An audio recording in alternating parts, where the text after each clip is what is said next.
Vande Mataram social media परिवार, एक मत किती महत्त्वाचं असतं। एका मताने आपण हरलो जातो आणि एकाच मताने आपण जिंकलो सुद्धा जातो। त्याच्यामुळे एक मत इतकं महत्त्वाचं आहे। म्हणून ईव्हीएम घोटाळा आणि निवडणुकी आयोगाचा गोलमाल हा सुद्धाही तितकाच महत्त्वाचा आहे। तर आता सध्याच काँग्रेसचे जे राहुल गांधीजी आहे त्यांनी खूप मोठा घोटाळा जो मतदानामध्ये झालेला आहे, निवडणुकीमध्ये झालेला आहे, तो पुराव्यानिशी बाहेर काढलेला आहे।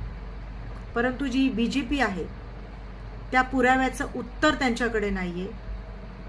खूपच संतापजनक म्हणा किंवा खूपच बालिश एक स्टेटमेंट आपल्या महाराष्ट्राचे प्रमुख तथा गृहमंत्री यांनी दिलेली आहे। महाराष्ट्रामध्ये वाढते अत्याचार, महाराष्ट्रामध्ये महिलांवर होणारे अत्याचार, महाराष्ट्रामधल्या प्राण्यांवर होणारे अत्याचार यांच्यावर त्यांनी तत्परता दाखवली नाही। परंतु जो भ्रष्टाचार, जो महाघोटाळा ईव्हीएम असेल किंवा निवडणुकीबाबतचा लाखोंचं मतदान जे बोगस मतदान झालंय त्याच्यावर जे राहुल गांधींनी उचललेले जे प्रश्न आहेत, त्यांनी जे पुरावे दाखवलेले आहेत त्याच्यावर त्यांनी बालिश बुद्धी असल्यासारखं स्टेटमेंट केलं। त्यांचं स्टेटमेंट असं होतं की राहुल गांधींनी आपली डोक्यातली चीप तपासावी। नाही, त्यांना चीप तपासण्याची गरज नाही, तुम्हाला उत्तर देण्याची गरज आहे।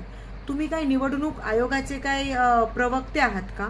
उत्तर निवडणूक आयोगाला द्यायचे। उत्तर जे सरकार बनवलंय किंवा ज्या निवडणुका ज्या पक्षाने अशा पद्धतीने गोलमाल करून जिंकले त्यांनी द्यायचंय।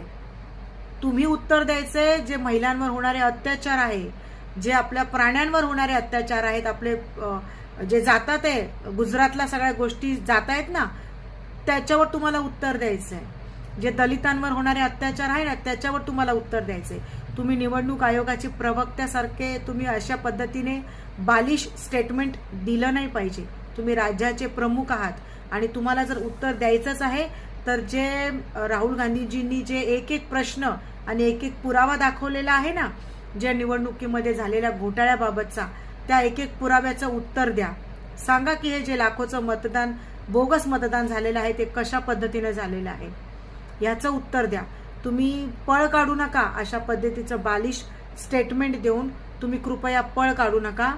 जनता खूप हुशार आहे, ये पब्लिक है, ये सब जानती है। नक्कीच तुम्हाला उत्तर द्यावं लागेल।